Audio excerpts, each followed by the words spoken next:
민정수석에 조국 교수가 임명이 되는데 아무래도 민정수석에 조국 교수가 임명된 부분이 아무래도 가장 눈길이 많이 가지 않을까 싶습니다. 그렇습니다. 민정수석, 여태까지 검찰 출신 인사가 독점해왔던 자리잖아요. 그렇습니다. 물론 뭐 그 검찰 출신이 반드시 한 건 아닙니다. 네. 예를 들어서 문재인 지금 현 대통령도 노무현 정부 시절에 첫 번째 민정수석이었는데 변호사에서 이렇게 발탁되지 않았습니까? 하지만은 그 조국 신임 민정수석 경우는 사법고시를 전혀 거치지 않은 그 학자 출신의 법학자 출신의 비검찰 출신, 비법조인 출신의 인사를 발탁했다는 것이 가장 눈에 띕니다. 조국 교수는 부산 해강고등학교를 나왔는데요. 해강고등학교가 잘 아시다시피 그 몇 년 후배가 3년 후배인가가 박종철 씨입니다. 돌아가신 고 박종철 씨의 직속 선배고 그 박종철 씨의 사망 사건이 조국 교수는 본인이 가장 그 인생에서 중요한 전기였다라고 이렇게 항상 고백을 하고 있는데 조국 교수는 잘 아시다시피 진보적 입장을 지닌 정치 참여형 그런 그 교수죠. 어떻게 보면은 강남좌파라고 우리가 보통 흔히 말하지 않습니까? 강남좌파의 상징과도 같은 그런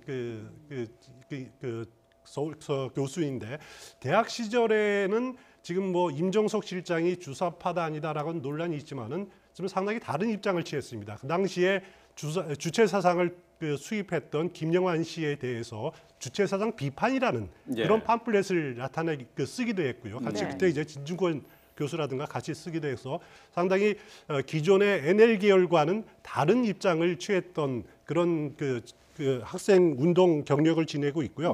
그리고 문재인 지금 대통령과는 2012년 대선 과정에서부터 지금 간접적으로 지원을 시작을 했었고 2015년 새정치민주연합 대표 시절에는 그 문재인 당시 대표가 당 혁신위원회를 구성하지 않았습니까?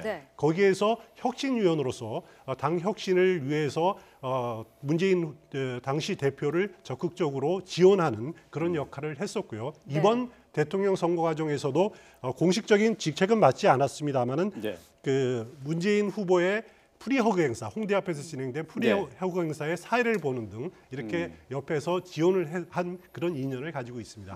아까 조금 전에 조국 교수 그 청와대 그 인터뷰를 짤막한 인터뷰만 보더라도 민정수석의 기용의 중요한 원인이 검찰 개혁이라는 걸 확실히 느끼게 됩니다. 그러니까 특히 이제 공직자 비리 수사처에 관한 질문이 나올 때는 상당히 좀 자신 있게 길게 좀 강조를 하는 부분이 있지 않습니까? 그래서 공직자 비리 수사처를 신설하는 것은 검찰을 죽이는 게 아니라 살리는 것이다라고 분명히 얘기하는 걸 보면 이제 그 공비처 이른바를 설립하는 것, 신설하는 건 아마 거의 기정사실화되는 게 아닌가라는 것이고요. 또 하나는 이제 비검찰 출신, 비법조인 출신이 과연 이제 검찰 개혁을 어느 정도 탄력성 있게 제대로 해낼 수 있을 것인지 앞으로 이런 부분들이 상당히 좀 중요한 관심사인 것 같습니다. 자, 조국 민정수석에 관련돼서는 아무래도 문재인 정부에서는 검찰 개혁에 방점을 찍고 있는 인사가 아니었냐 이렇게 이제 평가를 내릴 수밖에 없겠는데요. 이제 검찰 개혁이라고 한다면은 그 중에 이제 포함되어 있는 것 중에 하나가 이제 검경 수사권 독립과 이제 분리 문제 아니겠습니까? 그 부분에 대해서도 일정 정도 문재인 정부에서는 어느 정도 그 개혁과 그 변화를 시도할 가능성이 높다고 봐야죠. 네, 그렇습니다. 그러니까 대선 본선이 막 시작될 때쯤에 아마 문재인 대통령이 후보 당시에 차트까지 꺼내서 권력 구조를 개혁하겠다라고 강조했을 때 청와대 개혁, 검찰 개혁, 그다음 검경 수사권 문제 이런 부분들을 직접적으로 공개적으로 거론을 했거든요. 그래서 검경 수사권 문제는 아마 다른 그 후보들도 대선 후보들도 상당히 강조를 했던 부분입니다. 그래서 어떤 식으로든지 아마 수사권이 조정이 되지 않을까. 특히 검찰의 권력은 어떤 형태로든지 약간 분산되는 과정으로 갈 수밖에 없다. 그게 이제 문재인 정부의 어떤 검찰 개혁의 어떤 큰 방향이라고 봅니다. 조국 신임 민정수석 경우에는 이제 검찰 개혁을 뒷받침하는 그런 중요한 임무를 맡고 있지만은 또 과거의 민정수석이 검찰의 인사라든가 수사 이런 데에서 직접적으로 또 간접적으로 개입을 하면서 여러 가지 잡음이 나오지 않았습니까? 예. 이 문제에 대해서는 오늘 조금 전에 기자회견에서도 말했지만은 자신은 검찰 수사를 이렇게 뭐 관여하거나 하지는 않겠다라는 그런 입장을 밝혔습니다. 그러니까 검찰 인사라든가 아니면 검찰 수사하고는 좀 나름대로 거리를 두겠다라고 하는 합리적인 그런 입장을 견지를 하고 있고요. 그래서 예. 앞으로 또 이어서 진행될 내각에서 법무장관 인사가 정말 주목을 끄는 대목일 수밖에 없습니다. 예. 네. 자, 오늘 또 인사수석도 발표가 됐는데요. 조현옥 이대 초빙 교수가 임명이 되지 않았습니까? 자, 이러면서 사상 처음으로 여성 청와대 인사수석이 발탁된 거죠? 네, 그렇습니다. 지금 과거에 홍보수석이라든지 이런 총무비서관이 있었지만은 인사수석이 이 여성으로 하는 경우는 처음인 것 같습니다. 근데 문재인 대통령이 이제 강요에 있어서 30% 수준까지 여성으로 어떤 그 기용을 하겠다라고 네. 얘기했던 네. 그 연장선상에서 이루어진 것 같은데요. 네. 조현옥 그 수석은 이제 문재인 대통령이 참여정부 시절에 네. 청와대 민정수석을 할 때 그 산하에서 일을 인사관이든 했었죠. 비서관에서 예. 같이 이제 호흡을 맞췄던 경우가 있습니다. 예. 네. 그래서 앞으로 주요 강요 인사라든지 정부 공공기관 인사였던 여성들이 많이 발탁이 되지 않을까라는 부분 이제 예상케 하는 부분이 예. 조현옥 인사의 저희가 이제 배경이라고 인사 봅니다. 예. 프로필을 화면으로 보여드리고 있는데요. 네. 서울 출생이고 이제 이화여대 정외과를 졸업을 했습니다. 서울시에서 여성가족정책실장으로 일을 했었고요. 지금 현재는 이화여대 초빙 교수로 일을 하고 있습니다. 자, 인사수석에 조현옥 교수를 임명했다는 것은 또 어떤 의미를 갖는다고 봐야 될까요? 임정석 비서실장의 인사 그 발탁 배경을 이렇게 표현을 했죠. 그 조현옥 수석을 인사수석으로 발탁함으로써 청와대뿐만 아니라 전반적으로 관료사회 전반에 시스템 인사를 정착시키는 계기를 삼겠다. 그리고 균형 인사 그리고 어떻게 보면은 또 여성의 공직사회 진출에 한계가 있는 그 유리천장을 깨는 그런 그 전기를 마련하겠다라고 하는 배경 설명을 밝혔는데 조현옥 그 신임 수석의 인사수석을 여성을 발탁한 것은 처음이거든요. 이런 의지들이 충분히 반영된 결과가 아닌가라고 해석해 볼 수 있습니다. 네. 자, 또 홍보수석에는 윤영찬 전 네이버 부사장이 임명이 됐는데요. 대선 캠프에서 SNS 본부장이기도 했었죠. 자, 홍보수석에 윤영찬 전 네이버 부사장이 임명이 되면서 좀 일방적인 그 홍보가 앞으로는 아닐 것이다라는 기대감도 사실 있게 됐어요. 네, 본인이 우선 저 경력에는 지금 빠져 있습니다만은 주요 신문사에서 한 20년 이상 기자를 했습니다. 특히 정치부 기자 생활을 오래 했습니다. 10년 넘게 했기 때문에 아주 이제 여야 인맥들이 이제 넓죠. 저도 이제 개인적으로 친분이 있습니다만은 상당히 친화력이 뛰어납니다. 이게 처음 만나더라도 금방 가까워질 수 있고 누구한테나 허심탄회하게 대화를 나누는 이제 그런 스타일인데 언론 신문사에서 20년 넘게 근무하다가 네이버로 이제 옮겼지 않습니까? 아시다시피 이제 네이버라는 그 매체 자체가 쌍방향을 지금 이루는 겁니다. 그래서 부사장을 하면서 상당히 그 쌍방 온라인상의 커뮤니케이션 부분을 많이 좀 익힌 것 같습니다. 그래서 이제는 본인이 온 오프라인 사이 동시 언론사의 경험이 있기 때문에 이제 신임 홍보수석이 되면은 쌍방향 홍보를 하겠다. 그리고 아시다시피 전임 이제 박근혜 정부 때는 일방향 홍보였다라는 부분 이런 부분들이 이제 많이 비판을 받고 그게 결국 불통으로 이어졌다는 비판을 받지 않습니까?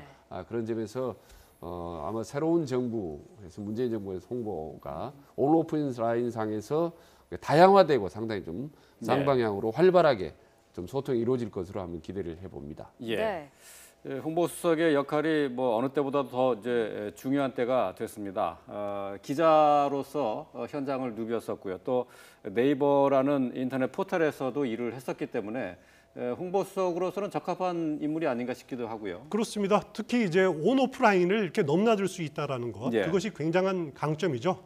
지금까지 이제 청와대의 소통 방식이 일방적인 그런 국정 홍보였다라면은 쌍방향 그 홍보를 할 수 있다. 이것은 문재인 대통령의 그 국정 철학과 아니면은 그 국정 기조와도 맞물릴 수 있는 부분이고요. 그래서 그런 부분들을 신임 홍보수석이 충실히 잘 수행해내지 않을까라고 기대를 해봅니다.